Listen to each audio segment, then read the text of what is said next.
Hello everyone, welcome back to another new blog. संध्याकाळ झाली आहे आणि तब्येत डाऊन आहे. फक्त माझीच नाही तर सिया, विहान आणि माझी, आमच्या तिघांची पण. आधी विहान आजारी पडला, त्यानंतर सिया आजारी पडली आणि आता मी पण पडली. म्हणजे आम्ही एकाच वेळेला तिघं पण आजारी आहे. तर आवाजावरून पण तुम्हाला समजत असेल. आणि बऱ्याचशा कमेंट्स येतात की ताई व्लॉग का येत नाही आहे, व्लॉग पोस्ट कर. तर व्लॉग न येण्याचं कारण हेच आहे की तब्येत बरी नाही, त्यामुळे थोडंसं व्लॉगमध्ये गॅप पडला आहे. तर म्हटलं ॲटलिस्ट शॉर्ट तरी एक करून पोस्ट करावा. सिया विहानचा नाश्त्याचा टाईम आहे, तर त्यांच्यासाठी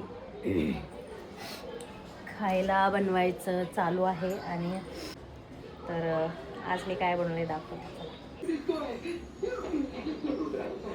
तर आता इथे चालू आहे गरम गरम बटाट्याचे वडे, म्हणजे आपला वडापावचा वडा बनवलाय मी. चांगला आहे का? हे बघा, बटाटे वडे आणि हे बटाट्याचे चिप्स. सिया आणि विहानसाठी हळू फुंकून खा. तर संध्याकाळच्या 5:30 वाजलेत आणि पावपेक्षा आपली चपाती केव्हाही चांगली आहे की नाही. पाव अनहेल्दी बाहेरचं देण्यापेक्षा घरचा वडा. वडापेक्षा हे आवडले मला. आणि करा तोंडात आहे. बाळ झोपेत न उठले बघा. बटाट्याची भजी नको तुला, मम्मा खाऊ का मग सगळं?